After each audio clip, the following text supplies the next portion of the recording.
শুরু করছি নিটল টাটা মাই টিভি সংলাপ। আপনাদের সাথে আছি আমি চৌধুরী মোহাম্মদ আমিনুল মজলিস।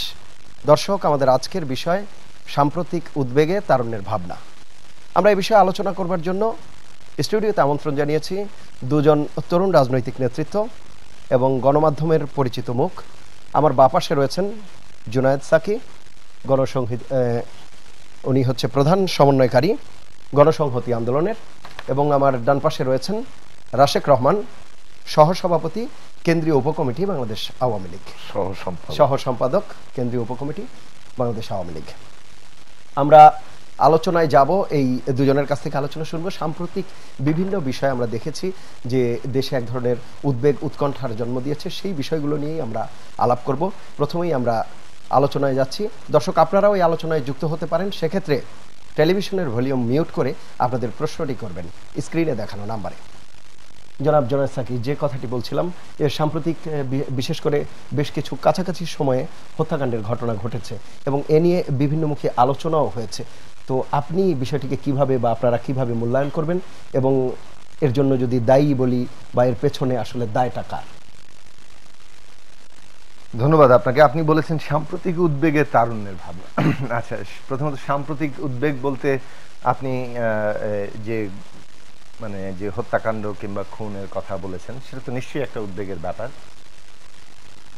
কিন্তু সাম্প্রতিক উদ্বেগ বলতে আরো অনেকগুলো বিষয় কিন্তু আছে। প্রথমত, আমরা বাংলাদেশে এমনভাবে আছি, এমন একটা সরকারের অধীনে বর্তমানে আছি যে সরকার 2014 সালের 5ই জানুয়ারি এমন একটা নির্বাচনের মধ্য দিয়ে তারা ক্ষমতায় নিজেদেরকে অধিষ্ঠিত করেছেন, যে নির্বাচনের মধ্যে জনগণের সম্মতি কিংবা তাদের মতামত প্রতিফলিত হয়নি। ফলে আমরা বলতে পারি, যেটা বলা খুবই ন্যায্য, সেটা হচ্ছে যে এখন একটা জনসম্মতিহীন সরকার ক্ষমতায় আছেন। এবং এই ধরনের একটি সরকার ক্ষমতায় থাকলে মানে যে বিষয়গুলো তৈরি হয় সেটা হচ্ছে জনগণের কাছে জবাবদিহিতার জায়গাটা থাকে না, এবং সেই দিক থেকে এখন একটা জবাবদিহিতাহীনতার মধ্যে আমরা অবস্থান করছি। এবং এর মধ্যে যে ঘটনাগুলো ঘটছে, যেমন জীবনের নিরাপত্তা নেই, সম্পদের নিরাপত্তা নেই, সেটা সংখ্যাগরিষ্ঠ মুসলমান সম্প্রদায়ের মানুষ এবং সংখ্যালঘু সংখ্যার দিক থেকে কম যারা আমাদের অন্যান্য ধর্মীয় সম্প্রদায় আছেন, হিন্দু, বৌদ্ধ, খ্রিস্টান, কিংবা অন্যান্য জাতিসত্তা আছেন, চাকমা, মারমা, ত্রিপুরা সহ বাংলাদেশে যে সমস্ত জাতির সদস্যরা আছেন, তাদের জীবন এবং সম্পদের নিরাপত্তা কিন্তু এখানে ভীষণভাবে একটা উদ্বেগের মধ্যে আছে। এটা আগেও ছিল, কিন্তু এই জবাবদিহিতাহীনতা আরো নতুন উদ্বেগের জায়গা তৈরি করেছে। এবং যেটা বলবো যে এখানে সামগ্রিকভাবে এই পুরো পরিস্থিতিটা আইনের শাসন, গণতন্ত্রহীনতা, এই পুরো পরিস্থিতি এই জিনিসগুলোকে আরো বাড়িয়ে তুলছে। আপনি জানেন যে সন্ত্রাস একটা ঘটনা, এবং সেই যেখানে আইনের শাসন দুর্বল থাকে সেখানে সন্ত্রাসী তৎপরতা বাড়ে। এখন আইনের মধ্যেও কিন্তু সন্ত্রাস যদি থাকে, অর্থাৎ রাষ্ট্র হচ্ছে একটা আইনি ভিত্তির উপর দাঁড়িয়ে আছে, এবং সেই আইনি ভিত্তির উপরে যে রাষ্ট্র দাঁড়িয়ে থাকে, রাষ্ট্রের প্রতি মানুষের সমর্থন থাকে, সম্মতি থাকে, এই কারণে তারা আইন মেনে রাষ্ট্রটা পরিচালনা করবেন, যে আইনের উপর তারা দাঁড়িয়ে আছেন। রাষ্ট্র নিজেই যখন আবার সেই আইন ভঙ্গ করে, তখন কিন্তু মানে পরিস্থিতিটা একদমই অন্যরকম দাঁড়িয়ে যায়। অর্থাৎ এমন একটা অবস্থা দাঁড়ায় যেখানে রাষ্ট্র নিজে আইন মানছে না, কাজে অন্যদেরও আইন মানার কোনো আর বাধ্যবাধকতা থাকে না। ফলে রাষ্ট্র যখন আইন অমান্য করতে থাকে, তখন রাষ্ট্রের বিরুদ্ধে নানান ধরনের বেআইনি তৎপরতার একটা ন্যায্যতা তৈরি হয়। সেই জায়গাটা মানে বর্তমান পরিস্থিতিতে যেমন প্রবল হচ্ছে, আগেও এটা ছিল।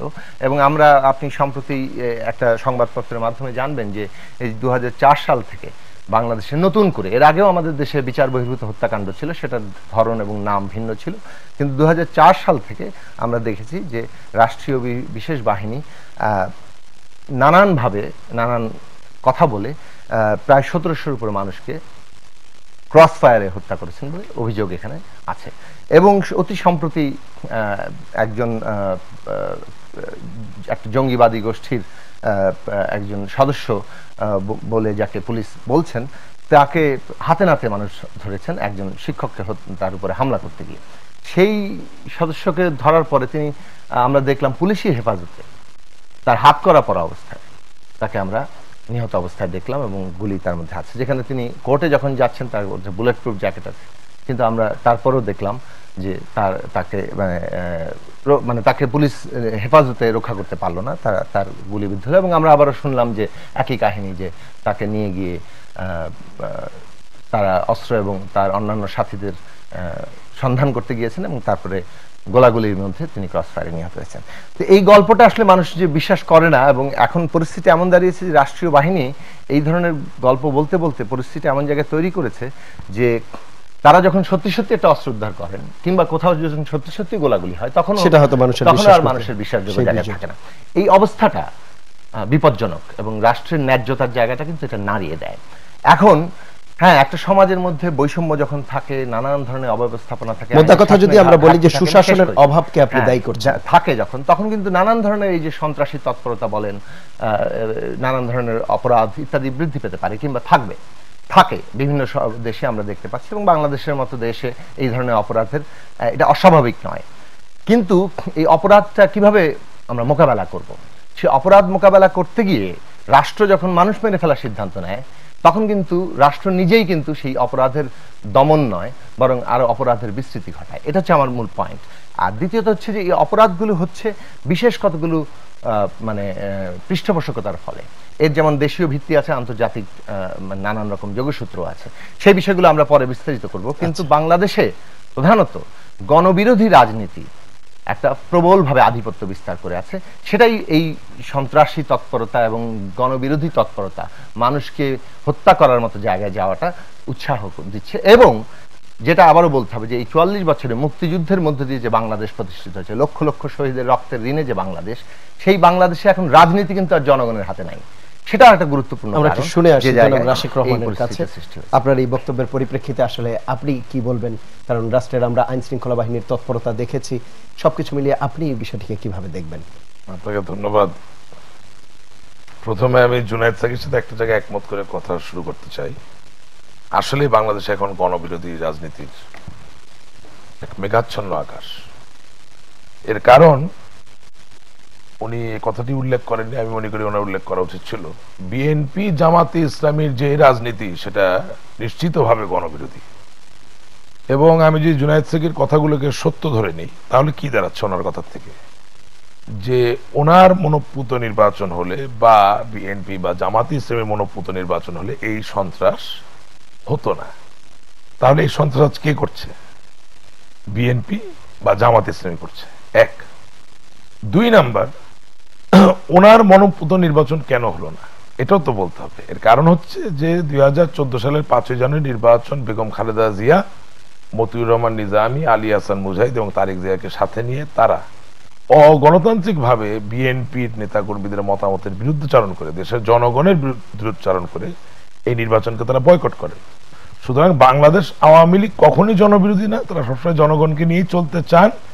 তাদের কথা হচ্ছে আমরা আহ্বান করতে পারি, কিন্তু আমাদের আহ্বানের দিকে কেউ সাড়া না দেয়, এই জায়গায় আমরা তখন জোর করে আর কিছু করতে পারি না, এটা বাস্তব। এবং আপনারা সকলেই ইউটিউবে দেখেছেন আমাদের এই দেশের সামাজিক যে মাধ্যমগুলো, যোগাযোগের মাধ্যমগুলো, পরিস্থিতি ক্রিয়েট করা হয়নি বলা হচ্ছে যে মাননীয় প্রধানমন্ত্রী বঙ্গবন্ধু কন্যা জননেত্রী শেখ হাসিনা যখন বেগম খালেদা জিয়াকে বিরোধী দলীয় নেত্রী হিসেবে আহ্বান জানালেন, একসাথে এক ছাদের নিচে বসে তার নিমন্ত্রণ গ্রহণ করে এই সমস্যাটির সমাধান কল্পে যে প্রয়াস তিনি নিলেন, সেটি কি অশ্রাব্য ভাষায় এবং কি ধরনের সংস্কারবিহীন রীতিনীতিবিহীন ব্যবহারের মধ্য দিয়ে প্রত্যাখ্যান বেগম খালেদা জিয়া করেছেন, এটা আমরা সবাই দেখেছি, সবাই জেনেছি। সমস্যা হচ্ছে এটি কি সন্ত্রাস না জঙ্গিবাদ? জুনায়েদ সাকি বারবার সন্ত্রাস বলছেন, জঙ্গিবাদ বলছেন না। আমি দেখছি এটা হোমগ্রোন জঙ্গিবাদ, অর্থাৎ একটি গোষ্ঠী বিএনপি এবং জামায়াতে ইসলামী তাদের নিজস্ব ক্ষমতায় যাওয়ার যে ক্ষীণ এবং হীন স্বার্থ, একে চরিতার্থ করার জন্য বাংলাদেশের সহজ সরল ধর্মপ্রেমী মানুষদেরকে এই জামাত ইসলামের যে গঠন বা তার যে সংগঠন তাকে ব্যবহার করে দিন দিন মৌলবাদ থেকে আরো জঙ্গিবাদে রূপান্তর করার একটা চেষ্টা করছেন। আমরা সত্যিকার শব্দগুলোকে যদি উচ্চারণ না করি তাহলে যেটা বললেন যে আজকের উদ্বেগ এবং তারুণ্যের যে চিন্তা, সেই চিন্তা করতে খুব একটা লাভ হবে না। এবং এই ক্ষেত্রে মহাত্মা গান্ধী একটা খুব ভালো কথা বলেছেন যে truth never damages a cause that is just, অর্থাৎ যেই জিনিসটি ন্যায়সঙ্গত, যেটা সত্য, সেটাকে হ্যান্ডেল করতে গিয়ে আপনাকে মিথ্যা বলার কোনো প্রয়োজন নেই। আপনি নিরেট সত্য কথা বললেও কিন্তু যেটা হওয়া উচিত সেটাই হবে। আমি মনে করি আপনার মাধ্যমে আহ্বান জানাতে চাই জুনায়েদ সাকি সহ বাংলাদেশের প্রান্তরে প্রান্তরে, টেকনাফ থেকে তেঁতুলিয়া ছড়িয়ে থাকা লাখো কোটি জনতাকে, বিশেষত নতুন প্রজন্মের ছেলেমেয়েদেরকে, যে আমাদেরকে চোখ খুলতে হবে। ওনার কথা সত্য হওয়া মানে বিএনপি জামাত এই সন্ত্রাসের পিছনে আছেন, এই জঙ্গিবাদের পিছনে আছেন, ওনার কথা যদি সত্য নাও হয় তাহলে আইন শৃঙ্খলা রক্ষাকারী বাহিনী যুক্তি, তত্ত্ব, উপাত্ত তার উপরে ভিত্তি করেও এটা প্রমাণিত সত্য যে পেট্রোল বোমা, আগুন, সন্ত্রাস থেকে শুরু করে প্রতিটি এই অপকর্মের সাথে বিএনপি জামাতের নেক্সাসের একটি সম্পর্ক। একই সাথে হ্যাঁ, আনসারুল্লাহ বাংলা টিম আছে, জেএমবি আছে, তার আছে। এখন উনি একটু আগে ক্রস ফায়ারের কথা বলেছেন। আমি ব্যক্তিগতভাবে আমার বিশ্বাস করি বাংলাদেশে কোনো সচেতন মানুষ কোনো অবস্থায় কোনো ব্যক্তিকে বিচার বহির্ভূত যে হত্যাকাণ্ড এতে বিশ্বাস করেন না বা সমর্থন করেন না, এটা আমার বিশ্বাস। কিন্তু এই হত্যাকাণ্ডগুলোকে আমরা একটা জেনেরিক শব্দ ক্রস ফায়ার দিয়ে যদি স্টেরিওটাইপ করি তাহলে আমার মনে একটু ভুল হচ্ছে। আমাদেরকে প্রথমে দেখতে হবে যেই ঘটনা দিয়ে আমাদেরকে পীড়া দিচ্ছে এটি কি এনকাউন্টার, অর্থাৎ তাকে ধরতে গিয়ে কি আমি তাকে গুলি করে হত্যা করেছি? এটি কি সেলফ ডিফেন্স, যে আমি নিজেকে বাঁচাতে গিয়ে গুলি করতে বাধ্য হয়েছি, নাকি এটা সত্যিকার অর্থে ক্রস ফায়ার, অর্থাৎ আমি আপনাকে গুলি করতে গেলাম, গুলি আপনাকে করলাম, কিন্তু আপনাকে লক্ষ্যভেদ না করে লক্ষ্যচ্যুত হয়ে গুলিটা জুনায়েদ সাকির গায়ে লাগলো, সেটা হবে ক্রস ফায়ারের মধ্যে দিয়ে কোলাটেরাল ড্যামেজ, যেটাকে ইংরেজিতে বলা হয়।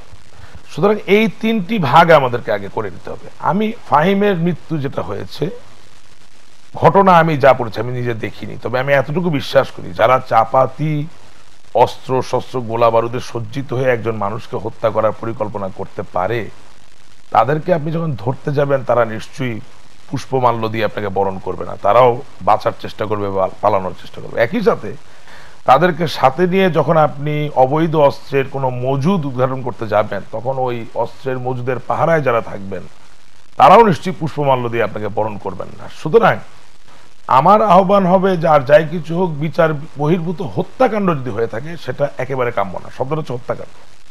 কিন্তু নিজের যান বাঁচাতে গিয়ে যদি আপনাকে কোনো শক্ত অবস্থান নিতে হয়, যেটা বাংলাদেশের সংবিধান সম্পূর্ণভাবে আপনাকে দেয়, সেই ক্ষেত্রে আপনার আমার নিজস্ব যান বাঁচানোর অধিকার সম্পূর্ণভাবে আছে। আবার একই সাথে আপনি এটাও জানবেন যে সরকারের হুলিয়া দেওয়া ব্যক্তিকেও কিন্তু মৃত বা আহত অবস্থায় ধৃত করা যেতে পারে। আমি এই কথাগুলো এই কারণে এখানে এসে বললাম, এটা কারণটা হচ্ছে দেখেন, কিছুদিন আগে বারাক ওবামা মার্কিন যুক্তরাষ্ট্রের সকল জনগণের উদ্দেশ্যে পিবিএস নেটওয়ার্কের মধ্যে দিয়ে একটি বক্তব্য দিয়েছে, আপনি নিশ্চয়ই সেটা দেখেছেন। সেই বক্তব্যের প্রথম ভাগেই তিনি কিন্তু বলেছেন যে এই জঙ্গিবাদ বা এই সন্ত্রাসীরা আকারে এতই ছোট এবং তারা এক একটি স্বাধীন কোষের মতো কাজ করে, যেটাকে আমরা ইংরেজিতে আজকাল স্লিপার সেল বলে থাকি, যে এদেরকে শনাক্ত করা যেমন কঠিন, এদেরকে থামানো তেমন কঠিন। আমি আপনার মাধ্যমে একটা জিনিস বলতে চাই, তাহলে বিরতির পরে একটু জি অবশ্যই আপনি বলবেন। দর্শক, নেটল টাটা মাই টিভি সংলাপের পর্যায়ে নিচ্ছি ছোট্ট বিরতি, আশা করি আমাদের ছেড়ে যাবেন না।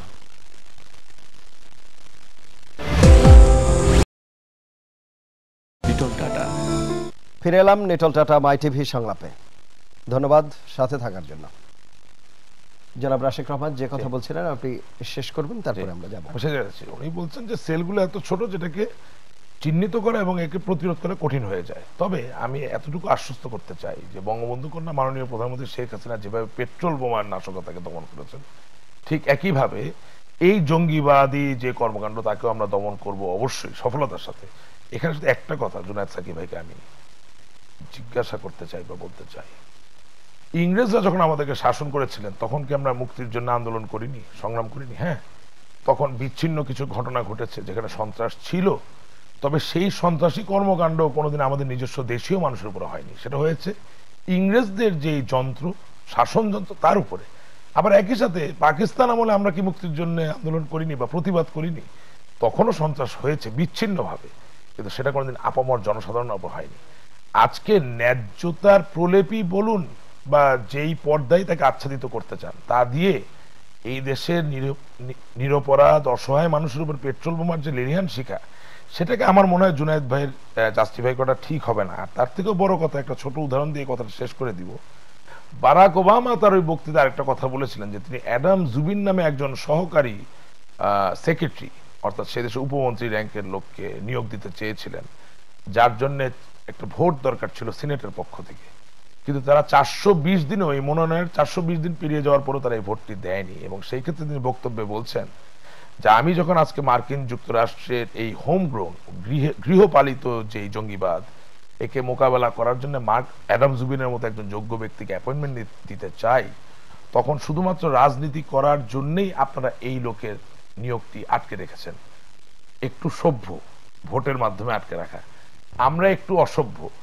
আমাদের দেশের বিএনপি জামাতি ইসলামী ক্ষমতায় যাওয়ার জন্য এবং রাজনৈতিকভাবে বিরোধিতা করার জন্যে এবং তাদের ছোটখাটো চানাপোনা যেসব অনুসারীরা আছে তারা দেখা যায় বিরোধিতা করার জন্যে এই ধরনের আগুন সন্ত্রাস, গাড়ি ভেঙে ফেলা, মানুষকে হত্যা করাকে সমর্থন করেন কোনো না কোনো ভাবে। আমি মনে করি তরুণ রাজনীতিবিদ তো আমি এখন হতে পারিনি, রাজনৈতিক কর্মী হিসেবে আমার মনে হয় বাংলাদেশের নতুন প্রজন্মের সকলের ঐক্যবদ্ধ হওয়া দরকার। এবং আই বিলিভ প্রত্যেকের সমস্যারে একটা কথা বলা দরকার, রাজনীতি করতে চান জনগণের কাছে যান, টেলিভিশনে না, শীততাপ নিয়ন্ত্রিত কক্ষে না, অথবা প্রতিদিন প্রেস ব্রিফিং এ না, জনগণের দ্বারে দ্বারে যান, মিটিং করুন, মিছিল করুন, তাদেরকে নিয়ে তাদের আস্থা নিয়ে ক্ষমতায় আসুন অথবা রাজনীতি করুন। জনাব রাশেক রহমান, আমরা শুনবো একটা দর্শকের ফোন আছে। প্রিয় দর্শক, কে আছেন ফোনের পাশে? নাম বলে প্রশ্ন করুন। ওয়ালাইকুম আসসালাম। আমি দুবাই থেকে মাসুদ বলছিলাম ভাইয়া। জি বলুন। আমার প্রশ্নটা হচ্ছে রাশেক ভাইয়ের কাছে। জি বলুন। ওনার টক শো প্রায় আমরা দেখি, ওনার কথাবার্তা অনেক ভালো লাগে। আমি ওনার কাছে একটা প্রশ্ন, আজকে যদি আমাদের নেত্রী বলে আগামী কয়েকদিনের মধ্যে আমি একটা ফেয়ার একটা ইলেকশন দেব,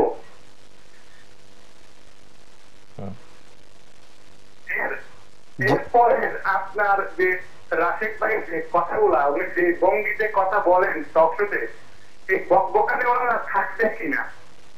আচ্ছা দর্শক, আমরা বুঝতে পেরেছি। রাশেক ভাই, আমরা শুনবো আপনার কথা। জনাব জোনাস সাকি, রাশেক রহমান বেশ কিছু প্রসঙ্গ তুলে এনেছেন। আমার একটি প্রসঙ্গ বরাবরই জানতে ইচ্ছে করে, সেটি হচ্ছে যে সন্ত্রাস বিরোধী বা জঙ্গিবাদ বিরোধী বিভিন্ন তৎপরতা আমরা দেখছি, এবং এই সমস্যাটি যদি বলি শুধুমাত্র যে জাতীয় সমস্যা তা না, এটি আন্তর্জাতিক সমস্যা।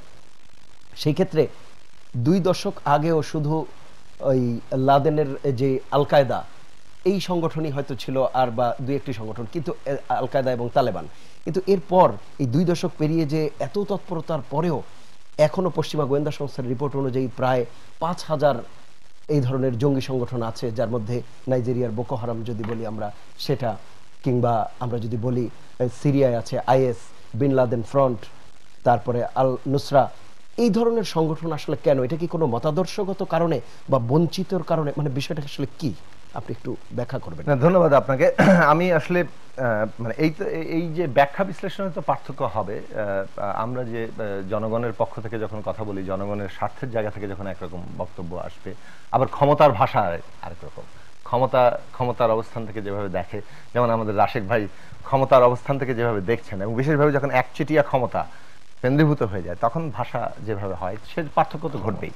তো আমরা যেটা যেভাবে দেখছি, আমরা সারা দুনিয়াব্যাপী এটা দেখা গিয়েছে যে আমি যেটা বললাম যে সাধারণভাবে সন্ত্রাস, অপরাধ ইত্যাদি একটা সমাজে থাকে, কিন্তু যখন একটা সমাজের মধ্যে গণতান্ত্রিক ভাবে মানে মানুষের মত প্রকাশের স্বাধীনতা কিংবা রাজনৈতিক ক্ষমতা যাওয়ার যে স্বাধীনতা কিংবা পথ, সেগুলো বন্ধ হয়ে যায়, এবং একটা বিরাট অংশের মানুষের যখন রাজনৈতিক প্রতিনিধিত্ব বন্ধ হয়ে যায়, তখন কিন্তু এই ধরনের চোরাগুপ্তা হামলা কিংবা এই ধরনের সন্ত্রাসী তৎপরতা, যেটা জঙ্গিবাদী তৎপরতা সেরকম বলতে পারেন। জঙ্গিবাদ আসলে করেটা কি? সন্ত্রাসী করে। মার্কিন যুক্তরাষ্ট্র জঙ্গিবাদের বিরুদ্ধে লড়াই করে কি করছে? ওয়ার অন টেরর, মানে সন্ত্রাসের বিরুদ্ধে যুদ্ধ করছে। কিন্তু এই যে মার্কিন যুক্তরাষ্ট্রের সন্ত্রাসের বিরুদ্ধে যুদ্ধ, এটা আপনি যদি পুরোটা ঠিক মতো এ পর্যন্ত দেখেন, তাহলে তো এটা দেখা যাবে যে সন্ত্রাসের জন্য যুদ্ধ, মানে সন্ত্রাস তারাই নিজে সবচেয়ে বড় সন্ত্রাসের কাজটা করছেন। এবং আপনি দেখবেন যে সারা দুনিয়াব্যাপী এই যে পাল্টা একটা আমরা মানে মিলিটান্ট, বিশেষত ইসলামিক মিলিটান্সি দেখতে পাচ্ছি, সেটা কিন্তু মার্কিন যুক্তরাষ্ট্রের এই ওয়ার অন টেররের একটা প্রতিক্রিয়া, এবং তার উৎস কিন্তু ওই জায়গায় খুঁজতে হবে। ফলে সারা দুনিয়াব্যাপী আপনি আগ্রাসন চালাবেন, সম্পদ লুণ্ঠন করবেন, আপনি নানান ধরনের নিজেদের আধিপত্য এবং নানান ইকুয়েশন তৈরি করেন, সমীকরণ বদলে দেওয়ার জন্য, এমনকি সীমানা বদলে দেওয়ার জন্য, রাষ্ট্রের দেশের সীমানা বদলে দেওয়ার জন্য আপনি নানান ধরনের চেষ্টা করবেন। একটা প্যালেস্টাইনি জনগণের উপরে বছরের পর বছর ধরে একটা ভয়াবহ ফ্যাসিবাদী একটা আগ্রাসন চলবে। এই পরিস্থিতিতে তার কিন্তু প্রতিক্রিয়া হবে। কাজেই উৎসের জায়গাটা আমাদের মনোযোগ দেওয়া দরকার। কারণ আমরা যদি মনে করি যে ও আচ্ছা সন্ত্রাস হচ্ছে, এটার মোকাবেলার একমাত্র রাস্তা হচ্ছে আমরা আইন শৃঙ্খলা বাহিনী দিয়ে দমন করব, এই দমনের ইতিহাসটা আমরা দেখব যে প্রায় ব্যর্থতার ইতিহাস। ফলে সেটা রাজনৈতিক সমাধান কি, সামাজিক সমাধান কি, বৈষয়িক সমাধান কি, সেই জায়গাগুলোতে অনেক বেশি গুরুত্ব দেওয়া উচিত। এবং সেদিক থেকে আমরা কথাটা তুলছি। বিশেষ একটা অপরাধ যখন হয় তখন আইন শৃঙ্খলা বাহিনীর দায়িত্ব ওই বিশেষ অপরাধ কারা করলো তাদেরকে চিহ্নিত করা, তাদেরকে আইনের আওতায় নিয়ে আসা, বিচারের জায়গায় নিয়ে আসা। আইন শৃঙ্খলা বাহিনী কিন্তু ওই অপরাধীর মতো আচরণ করতে পারে না, কারণ তাকে আইন অনুযায়ী চলতে হয়, তাহলে তার দুজনের মধ্যে কোনো পার্থক্য থাকে না। তাহলে আইন শৃঙ্খলা বাহিনী সে কাজ নিশ্চয়ই করবে এবং আমরা সেটা দাবি করি। কিন্তু এর যে বৃহত্তর প্রেক্ষাপটটা, যেখানে আপনার রাজনৈতিক সমস্যাগুলো আছে, অর্থনৈতিক সমস্যাগুলো আছে, সামাজিক সমস্যাগুলো আছে, সেই দিকে মনোযোগটা দেওয়া দরকার। মানে তার মানে আপনি বলতে চাচ্ছেন যে শুধুমাত্র আইন শৃঙ্খলা জনিত সমস্যাই না, এর মধ্যে রাজনৈতিক সমস্যা অবশ্যই আছে এবং এটা পরস্পর যুক্ত। কাজে আইন শৃঙ্খলা জনিত সমস্যা হিসেবে শুধুমাত্র এটাকে দেখলে এই সমস্যার সমাধান আন্তর্জাতিকভাবে হচ্ছে না, বাংলাদেশেও এটা হবে না। আন্তর্জাতিকভাবে এই যে একটা জঙ্গিবাদী তৎপরতা ইসলাম নামে আছে এবং তার ঢেউটা আমাদের দেশে আসবে, এটা কিন্তু আমরা বহুদিন ধরে এখানে আমরা বলছি যে এই ঢেউ, বাংলাদেশও একটা মুসলিম সংখ্যাগরিষ্ঠ দেশ, এখানে এই ধরনের ঢেউ আসবে। আমরা সেটা মোকাবেলা করব কিভাবে?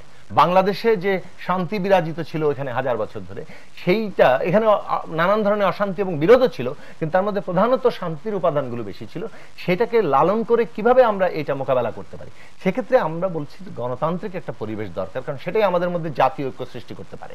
একটা গণতান্ত্রিক রাজনৈতিক ব্যবস্থার মধ্যে বেশিরভাগ পক্ষগুলো যদি মনে করে যে আমরা এই রাজনৈতিক ব্যবস্থার অংশীদার, তাহলে তাদের মধ্যে বিরোধ এবং সংঘাত সত্ত্বেও তারা কিন্তু ওই ব্যবস্থার অধীনে এক ধরনের ঐক্য তৈরি করতে পারে, যেখান থেকে রাষ্ট্র এই পরিস্থিতিটা মোকাবেলা করতে তার সুবিধা হয়। তারপরে হয়তো প্রবলেম থাকবে, কিন্তু সেটা ঐক্যবদ্ধভাবে মোকাবেলা করা যাবে। কিন্তু এখানে একটা বিরাট বিভাজন বাংলাদেশের রাজনীতি তৈরি হয়েছে। এখন বিএনপি জামাতের কথা উনি বলেন, নিঃসন্দেহে বিএনপি জামাত একটা গণবিরোধী দল, যেমন আওয়ামী লীগ এখন গণবিরোধী অবস্থানের মধ্যে আছে। এখন বিএনপি জামাত যে পথগুলো অনুসরণ করছে, আমরা আওয়ামী লীগকে তো একই পথ অনুসরণ করতে দেখেছি। বিএনপি জামাত 1996 সালের 15 ফেব্রুয়ারি এরকম ভোটারবিহীন নির্বাচন করে তারা ক্ষমতায়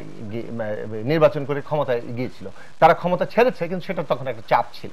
কিন্তু এই যে সেই নির্বাচনের সাথে কি আপনি এই নির্বাচনকে না, অবশ্যই এটাকে মিলাবো, এই কারণে যে 2006 সালে বিএনপি জামাত তারা একটা তাদের নিজেদের নিয়ন্ত্রিত তত্ত্বাবধায়ক সরকারের অধীনে নির্বাচন করতে চেয়েছিল এবং এইভাবে আরেকটা ক্ষমতা যেতে চেয়েছিল। তারা সেটা ব্যর্থ হয়েছে। তো তাহলে যেটা ব্যর্থ হয়েছে বিএনপি জামাত, সেটা কিন্তু আওয়ামী লীগ করতে সফল হয়ে করছে, তার দ্বারা তো এটা বৈধতা অর্জিত হয় না। কাজেই এই যে একই পথ অনুসরণ করা, নির্বাচনের জন্য যে সকলের অংশগ্রহণের ব্যবস্থাটা করা, সেই জায়গাটা কিন্তু তৈরি হয়নি। সেই তৈরি জনগণ ঠিক করবে কে অপরাধী। নিঃসন্দেহে জনগণ যখন এই যে এই আজকে যুদ্ধাপরাধীদের বিচার হচ্ছে এবং সেই যুদ্ধাপরাধীদের বিচার বানচাল করার জন্য জামাত ইসলামী তৎপরতা থাকবে, সেটা মোকাবেলা করা হবে কিভাবে? সে মোকাবেলার জন্য যে গণতান্ত্রিক ব্যবস্থাটা দরকার, যে জাতীয় ঐক্যটা তৈরি করা দরকার, সেটা কিন্তু আমরা করতে পারিনি। না পারার পরিণতি হচ্ছে এইটাই বলে শেষ করি যে ধরেন বর্তমান সরকার ক্ষমতা আছে, তারা বলছেন যে গণতন্ত্র দরকার নেই, উন্নয়ন আগে।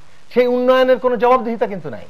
সেই উন্নয়ন 1000 কোটি টাকা কিংবা 1800 কোটি টাকার প্রজেক্ট 18000 কোটি টাকা চলে যাচ্ছে, কিংবা আপনার বিল্ডিং এর কলামে রড না দিয়ে বাঁশ দিয়ে দেওয়া হচ্ছে, এই পর্যন্ত কিন্তু এসে থাকে। আচ্ছা, আমরা সেটা শুনবো একটা বিরতির পর। আশিক ভাই, আপনার কাছেও আমরা শুনবো, একটা বিরতি নিয়ে আসি। প্রিয় দর্শক, এ পর্যায়ে নিচ্ছি আরো একটি বিরতি, আশা করি আমাদের সঙ্গেই থাকবেন।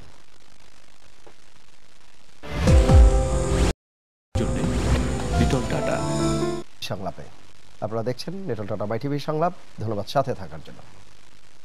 জনাব রাশেক রহমান, দর্শকের একটি প্রশ্ন ছিল, আর আমার যে কথাটি জোনায়েদ সাকিকে বলছিলাম, আমাদের দেশেও এই যে জোনায়েদ সাকিও বলছে যে এর মধ্যে কি শুধু মানে বঞ্চনা, শোষণ বা ওনার ভাষায় যে কথাগুলো, এগুলোই জড়িত না আদর্শগত কোনো বিষয় আছে?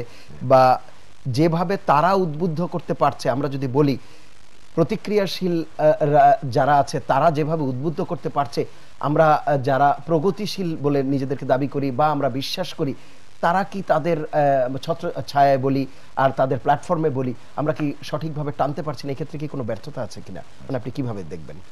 দর্শকের প্রশ্নের উত্তর দিবেন, আমার প্রশ্ন দিবেন।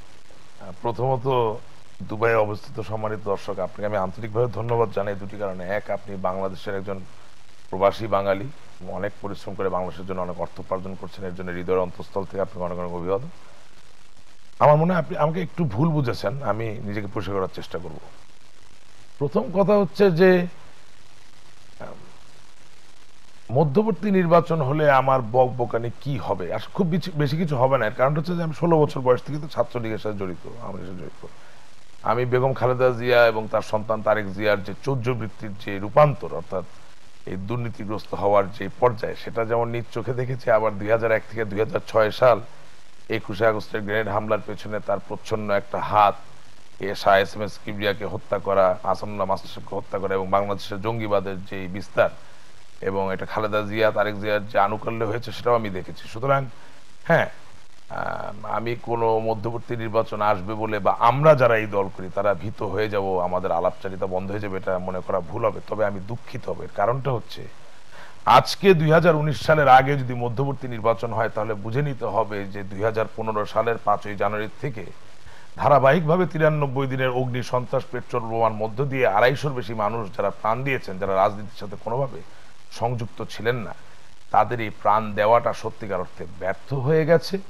তাদের প্রাণ কেড়ে নেওয়াটাই হয়েছে সফল। অর্থাৎ আপনি নিজ দেশের অসহায় মানুষকে আগুন দিয়ে পুড়িয়ে একটা মধ্যবর্তী নির্বাচন আনতে পারেন, এটাই প্রতিষ্ঠিত হবে, এটাই প্রমাণিত হবে। এবং এর মানে এই হবে যে আগামী দিনে যে কোনো অপশক্তি যখন ইচ্ছা তখনই এই আগুন সন্ত্রাস বা পেট্রোল বোমাকে ব্যবহার করে আবারও একটি অস্থির পরিস্থিতি তৈরি করে আরো বহু মধ্যবর্তী নির্বাচনের ব্যবস্থা করতে পারবেন। তবে ভাই, আপনাকে আমি একটা প্রশ্ন করতে চাই বিনিময়ে। নির্বাচন অনেক হয়েছি, ভোটও আমরা অনেক দিয়েছি, কিন্তু গণতন্ত্রের চর্চার মূল কারণটাই কিন্তু ডেমোক্রেটিক ডিভিডেন্ড, অর্থাৎ আমরা ভালো থাকবো, আমাদের পরিবারের মানুষরা ভালো থাকবে, আমাদের মাথাপিছু আয় বাড়বে, আমরা উন্নত জীবনের অধিকারী হব। আজকে বাংলাদেশের 45 বছরের রাজনৈতিক ইতিহাসে সত্যিকার অর্থে ডেমোক্রেটিক ডিভিডেন্ড বলতে যেটা বোঝায় কোন সরকার এটা দিতে পারেনি। একমাত্র বঙ্গবন্ধু কন্যা জননেত্রী শেখ হাসিনাই বাংলাদেশকে দিয়েছে একটি শক্তিশালী সামাজিক নিরাপত্তার বলয়। এবং আজ আপনার কারণে, বিশেষত আপনি বিদেশে থাকেন, সেখান থেকে বৈদেশিক মুদ্রা আমাদের মাথা পিছু আয় আজ $1350 পার হয়ে গেছে। আমি আপনাকে নিয়ে গর্ব করি। আমি মনে করি যে সত্যিকার যে পরিস্থিতি তার সাথে আপনি আলিঙ্গন করে একটা সম্পর্ক স্থাপন করতে পারবেন এবং আপনি আমাকে ভুল বুঝবেন না। কিন্তু আমরা আদর্শের উপর নির্ভর করে রাজনীতি করি, আমাদের রাজনীতির সাথে ক্ষমতা বা অর্থের কোনো সম্পর্ক নাই। সুতরাং মধ্যবর্তী নির্বাচন হোক, ক্ষমতাচ্যুত হই, যাই হই না কেন, আমরা আজ যা বলছি আগেও তাই বলেছি, আগামীকালকেও তাই বলবো। বঙ্গবন্ধু আমাদের আদর্শ, আমাদের একমাত্র রাজনৈতিক নেতা জননেত্রী শেখ হাসিনা। আর আমি জুনায়েদ ভাইয়ের কাছে একটা বলতে চাই, উনি বলেছেন বিএনপি জামাত গণবিরোধী, বাংলাদেশ আওয়ামী লীগ গণবিরোধী। আমি মনে করি বাংলাদেশ আওয়ামী লীগ গণবিরোধী একেবারেই না। আমাদের আজও লাখো লাখো কোটি কোটি মানুষ জনসমর্থকরা রয়েছেন। তবে হ্যাঁ, বিএনপি জামাতকে তিনি গণবিরোধী বলেছেন, ওই স্টেটমেন্টের জন্য আমি তাকে একান্তভাবে ধন্যবাদ দিতে চাই। তবে এও আমি বলতে চাই, আমার মনে হয় একমাত্র জুনায়েদ সাকি ছাড়া আর কেউ এই কথা বিশ্বাস করেন না যে তার মনোপুত নির্বাচন অথবা খালেদা জিয়ার মনোপুত অথবা তারেক জিয়ার মনোপুত নির্বাচন হলেই আজকে চাপাতির আঘাতে যারা মৃত্যুবরণ করছেন আর ওই চাপাতি যাদের হাতে ধরা, সেই জঙ্গিবাদ নির্মূল হয়ে যাবে। আমার মনে হয় না। নির্বাচনের সাথে জঙ্গিবাদের কোনো সম্পর্ক নাই। তবে নির্বাচনে জয়ী হওয়ার একটা ক্ষীণহীন পরিস্থিতি তৈরি করা, চক্রান্তের পরিস্থিতি তৈরি করা, বাঙালি বাংলাদেশকে বিশ্বের সামনে একটি জঙ্গিবাদী রাষ্ট্র হিসেবে প্রতীয়মান করার ক্ষেত্রে এই জঙ্গিবাদের ভূমিকা আছে। তবে আগের নির্বাচন ফ্রি অ্যান্ড ফেয়ার নির্বাচন হয়েছিল, but it was not participated by all. অর্থাৎ 2014 সালের নির্বাচন ফ্রি অ্যান্ড ফেয়ার ছিল, কিন্তু দুঃখজনক হলো পার্টিসিপেট করেননি। কেউ যদি জোর করে পার্টিসিপেট না করেন, এটা সাউথ আফ্রিকাতেও এর উদাহরণ আছে। এটাকে গণতন্ত্রের ভাষায়, রাজনীতির ভাষায় বলা হয় অ্যাবস্টেইন করা। অর্থাৎ আপনি আমাকে নিমন্ত্রণ দিলেন টক শোতে, দুটি পক্ষ থাকবে, জুনায়েদ সাকি, রাশেক রহমান। রাশেক রহমান 5 মিনিট আগে ফোন করে বললো আমি অনুষ্ঠানে অংশগ্রহণ করব না। এটাকে ইংরেজি থেকে বলা হবে অ্যাবস্টেইন করা। এটা আমার গণতান্ত্রিক অধিকার। আমি থাকলে অনুষ্ঠান আরো সুন্দর হতো, আমি না থাকলে অনুষ্ঠান একপক্ষীয় হবে। কিন্তু এর জন্য আপনাকে কেউ দায়ী করতে পারবে না যে আপনি অগণতান্ত্রিক, আপনি একটা সুষ্ঠু ফেয়ার অনুষ্ঠান করেননি। আমার মনে হয় আমাদের বিশ্লেষণগুলো আরো সুচারু হওয়া দরকার এবং কিছু কিছু ক্ষেত্রে জনগণের জন্যই মোটা দাগে আসা দরকার। তবে হ্যাঁ, যেহেতু এই দেশের নাগরিক আমিও, জঙ্গিবাদ নির্মূল এবং তাকে মোকাবেলা করার জন্য বাংলাদেশের আইন শৃঙ্খলা রক্ষাকারী বাহিনীর যে সক্ষমতা আছে তার উপর আমি 100% আস্থা রাখি। তবে দীর্ঘমেয়াদী ভাবে এই জঙ্গিবাদ, এই মৌলবাদ এবং এই সন্ত্রাস একে যদি মোকাবেলা করতে হয়, তাহলে আমার প্রস্তাবনা, শুধু দোষ ধরে লাভ নাই, আমার প্রস্তাবনা যে বাংলাদেশ আওয়ামী লীগ সরকারের শিক্ষাক্ষেত্রে বৈপ্লবিক পরিবর্তন আনা দরকার। আর একটু আগে জুনায়েদ সাকি ভাই যেসব আইকনিক প্রজেক্টের কথা ধরলেন, প্রতিটি আইকনিক প্রজেক্টের ব্যয় যে যুক্তিসঙ্গতভাবেই হচ্ছে এবং ন্যায়সঙ্গতভাবে হচ্ছে, এটা আরেকদিন যদি আপনি আমাকে ডাকেন, আমি নিজ দায়িত্বে আপনাকে বলছি দালিলিকভাবে আলোচনা করতে পারবো। তবে এই ক্ষেত্রে আমি একটু হেল্প করতে পারি।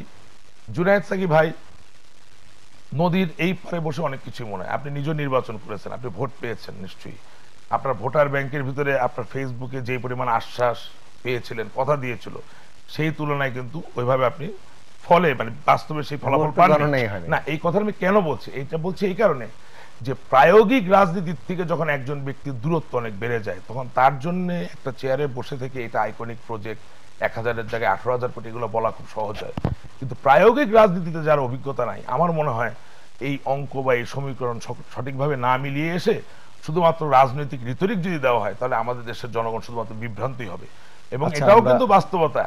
আমরা এই আলোচনায় যেতে চাচ্ছি না, আমরা আজকে এই সাম্প্রতিক সময়ের যে বিষয়গুলো এগুলোতেই থাকতে চাচ্ছি এবং আমি ছোট একটা রিকোয়েস্ট, আপনাদের একটা রিকোয়েস্ট বলি, ওনার কাছে একটা আহ্বান, সন্ত্রাস জঙ্গিবাদ, জঙ্গিবাদের মূলে মৌলবাদ, এই তিনটি জিনিসকে সেপারেট করে আপনি যদি আপনার বক্তব্য রাখেন আমার মনে হয় আমাদের সকলের জন্য বোঝানো সহজ হবে। উত্তরণের পথ খুঁজতে চাই আসলে, যে সেই ক্ষেত্রে আপনি যে কথাগুলো বলছিলেন যে একটি সুশাসনের অভাব বা যেসব বিষয়গুলো বলছিলেন তার পাশাপাশি আমরা ডায়ালগের কথাও শুনতে পাচ্ছি, তো সবকিছু মিলিয়ে খুব সংক্ষেপে যদি আপনি বলেন আমাদের। আমি জাস্ট একটাই শুধু বলবো যে আসলে উনি বলেছেন যে আমি বিভ্রান্তি ছড়াচ্ছি কিংবা ওই বিষয়টাতে আমরা যাব না, কিন্তু আমার মনে হয় যে বিভ্রান্তি অর্থমন্ত্রীও ছড়াচ্ছেন, কারণ তিনিও বলেছেন বড় প্রকল্প মানে বড় দাও মারা, কাজে বড় দাও যে মারা হচ্ছে সেটা কিন্তু অর্থমন্ত্রী নিজে এবং আরো অনেকেই এই বিষয়ে তাদের পক্ষ থেকে বলেছেন। আচ্ছা, আমি যে জায়গাটা আসতে চাচ্ছি যে এই যে আপনি বলেছেন আদর্শ কিংবা এই যে যারা আজকে এই ধরনের হামলা করছে, মানুষের জীবন কেড়ে নিচ্ছে, তারা বিভিন্ন অভিযোগ করে অথবা অভিযোগ ছাড়াই ভিন্ন ধর্মের হওয়ার কারণে একজন পুরোহিত কার কাছে কি অপরাধ করেছে আমি জানি না, কিংবা যে হত্যা করতে গিয়েছে তার সাথে তার কি সম্পর্ক সেটা আমরা জানি না, কিন্তু তাকে হত্যা করা হচ্ছে একটা ঘটনা কিংবা একটা তৈরি করার জন্য, নিউজ তৈরি করার জন্য অথবা তাদের একটা বার্তা দেওয়ার জন্য। কাজেই এখানে দেখা যাচ্ছে যে একেবারেই মানে অর্থাৎ তাদের সাথে সম্পর্ক নেই এরকম একজনকে তারা হত্যা করছে। এই যে এই ধরনের একটা খুবই গণবিরোধী রাজনীতি এবং মানুষের জীবন কেড়ে নেওয়ার রাজনীতি এইটা যে তৈরি হচ্ছে, এইটা তো নিঃসন্দেহে একটা কোনো না কোনো ভাবে তাদেরকে আইডিওলজিক্যালি আদর্শিকভাবে তাদেরকে উদ্বুদ্ধ করা হচ্ছে, তাদেরকে কিছু জিনিস তাদের সামনে হাজির করা হচ্ছে, সেটা যে করতে সক্ষম হচ্ছে এটার কিন্তু কারণ সেটা উনিও বলেছেন, আমরা বলবো এটাতে আমি তিনটে কারণ বলেছি। একটা হচ্ছে সামাজিকভাবে, যেটা একটা গুরুত্ব, অর্থনৈতিকভাবে এবং রাজনৈতিক, তিনটা জায়গাতে আমাদের হাত দিতে হবে, এবং শিক্ষা একটা গুরুত্বপূর্ণ জায়গা। বাংলাদেশের শিক্ষা ব্যবস্থা দিয়ে আমরা জাতিকে বিভক্ত করে ফেলেছি। এই দেশ ভাষা আন্দোলন করেছে কিন্তু বাংলা ভাষায় আর শিক্ষাটা থাকছে না, কেননা বাংলা মাধ্যমের শিক্ষা ইতিমধ্যে ইংলিশ ভাষা ঢুকে গেছে, ইংরেজি ভাষার শিক্ষা আর আরবি ভাষার শিক্ষা থাকবে, এই হচ্ছে বাংলাদেশের পরিণতি দাঁড়াচ্ছে। এবং আমরা এই যে স্কুল বিদ্যালয় হচ্ছে সামাজিকীকরণের প্রধান মাধ্যম, এই সামাজিকীকরণটা ঘটছে যেভাবে তার নিজের ভাষায় তার শিক্ষা হচ্ছে না, তার সামাজিকীকরণের মধ্যে যে শিক্ষাটা হওয়া দরকার, তার যে বাস্তব বৈষয়িক জীবনের সাথে তার যেভাবে যুক্ত হওয়া দরকার, সেইখানে আজকে সবচেয়ে কম জায়গা। শিক্ষকদের আজকে কি অবস্থায় থাকতে হয় সেটা আমরা প্রেস ক্লাবের সামনে গেলে দেখি। কাজেই এই পুরো পরিস্থিতি বাংলাদেশের পরিবর্তন ঘটানোর জন্য যে গণমুখী রাজনীতিটা দরকার সেটা আজকে নাই। এখন ধরেন ক্ষমতা যদি খুব কেন্দ্রীভূত থাকে এবং ক্ষমতা যদি হয়ে যায় লুটপাটের হাতিয়ার, তখন কিন্তু এই সমস্ত বিষয়গুলোর গুরুত্বপূর্ণ শিক্ষাও বিষয়টিকে কাজে আমরা ক্ষমতার গণতান্ত্রিকরণ করতে হবে, তার জন্য আমাদের গণতান্ত্রিক সংবিধান দরকার এবং গণমুখী রাজনৈতিক দলকে আজকে জনগণের সামনে আসতে হবে।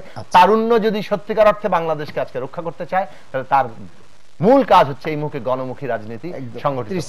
শিক্ষকরা এবং পেশাজীবীরা যে আজ প্রতিবাদ মুখর হয়েছেন বা প্রতিবাদ করতে পারেন, এটার মানেই তো বাংলাদেশের গণতান্ত্রিক আবহাওয়া আছে। একটা জিনিসকে ইতিবাচক ভাবে তো দেখতে হবে, আবার একই সাথে সেই শিক্ষকদের সরকারিকরণ করা হচ্ছে, বেতনও বাড়ানো, সবই করা হচ্ছে। অর্থাৎ আমার এই দেশে প্রতিবাদের জায়গাটা আছে এবং জুলাই থেকে জন্য আমার আহ্বান হচ্ছে যে আপনি আর যাই কিছু হোক, প্রায়োগিক হন বা বৈঠকি হন, প্রতিবাদ করার জায়গাটা আপনিও বন্ধ করবেন না, প্রতিবাদ করবেন, এটাকে আমরা উৎসাহিত করি, এটা গণতান্ত্রিক একটা ব্যাপার। তবে একটা জায়গায় আমি আজ খুব খুশি যে আমরা একটা জায়গায় একমত হতে পারলাম যে শিক্ষা ক্ষেত্রে আমূল বৈপ্লবিক পরিবর্তন আনার মধ্য দিয়ে এই জঙ্গিবাদকে রুখে দেওয়া সম্ভব। আগামী দিনে সন্ত্রাস, সাধারণ অপরাধ এবং জঙ্গিবাদকে আমরা মেলাবো না, না মিলিয়ে স্পেডকে স্পেড বলবো, বিএনপি জামাতের যে অপভূমিকা সেই কথা আমরা স্বীকার করব, রাজাকার আলবদর আল শামসরা এই দেশকে অস্থির করার জন্য চেষ্টা করেছেন সেই কথা আমরা বলবো। এবং এই যে উনি রাজনৈতিক ঐক্যের কথা বললেন, জনতা প্লিজ কিছু মনে করবেন না, রাজনৈতিক ঐক্যের কথা বললেন, একটা জায়গায় হয়তো সময় সংক্ষেপের জন্য বলতে পারেননি। রাজনৈতিক ঐক্য কাদের সাথে করতে বলছেন? জামাত ইসলামের সাথে কোনোদিন এটা হবে না। কেন? কারণ রাজাকার আলবদর আল শামস তাদের নেতা, তাদেরকে যদি আমরা ফাঁসি দেই, বিচার করি, রাজনৈতিক ঐক্য আসবে না।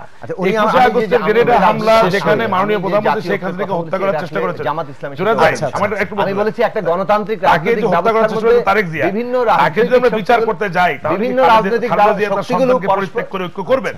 সুতরাং এসব বালখিল্য প্রস্তাবনার কথা মানা হয় না। আমি মনে করি স্বাধীনতা সপক্ষীয় প্রগতিশীল শক্তি যারা আছে তাদের সকলের ঐক্যবদ্ধ হওয়া উচিত। তবে এর মানে এই নয় কথা বলে মানুষকে আমরা বিভ্রান্ত করবো। রাজাকার আলবদরের তারেক জিয়াকে সমর্থন করেন, অগ্নি সন্ত্রাসকে সমর্থন করেন, তাকে নিয়ে কোনো অবস্থায় আমি মনে করি করতে পারেন না। এটা তো ভেরি আনফেয়ার গণতান্ত্রিক রাজনীতি আমি কার সাথে করব বা করব না যারা পরস্পর বিরোধী করতে হবে তারাও কিন্তু নিজেদেরকে ওইটা অংশীদার ভাবতে আমি আছে। এইটা দেখি যে ওইখানে ওই মাঝে আমরা কিছু এটা কোনো পার্টির সাথে কোনো পার্টির কিন্তু আমি কাজ বুঝতে পারেন না। উনি পার্টির সাথে ভালো খেলে কথা বলেন। এখন রাশেক ভাই ভালো খেলে কথা কিন্তু বলছে। তাই বলে এই এই জায়গাটা জায়গা আমাদের আলবদল আল ঠিক করতে শামসুর হবে। দলের সাথে আমি করতে পারি অনুষ্ঠানে অংশ নেওয়ার জন্য আপনাদের দুজনকে অসংখ্য হত্যাকারী ধন্যবাদ। আওয়ামী লীগ আমলে প্রিয় দর্শক, আমাদেরকে শেষ করতে হচ্ছে। আজকে যে দুজন তরুণ নেতৃত্ব আমাদের এখানে এসেছিলেন, তাদের দুজনের আলোচনায় অন্তত একটি জায়গায় তারা একমত হতে পেরেছেন, আর তা হচ্ছে শিক্ষার মাধ্যমেই আসলে আমাদের যে সাম্প্রতিক সময়ের জঙ্গিবাদ বলি বা সন্ত্রাসবাদ বলি তা থেকে উত্তরণের একটা পথ খুঁজে নিতে পারবো। আপনাদেরকেও দর্শক একটি কথা বলি, আসার কথা, সেটি হচ্ছে এই যে সাম্প্রতিক সময়ে তরুণ প্রজন্মের, বিশেষ করে শিক্ষিত তরুণ প্রজন্মের রাজনীতির প্রতি এক ধরনের অনীহা, অন্তত এই দুইজন যে তরুণ রাজনীতিবিদ আছে তাদের কর্মকাণ্ডে এবং তাদেরকে অনুসরণ করে হয়তো তারাই ভবিষ্যতে সেই অনীহা থেকে বেরিয়ে আসবে বা আগ্রহ থেকে বেরিয়ে আসবে, সেই প্রত্যাশা থেকে আজকের অনুষ্ঠান শেষ করছি। সবাই ভালো থাকবেন, সুস্থ থাকবেন, আশা করি মাই টিভির সঙ্গেই থাকবেন। ধন্যবাদ।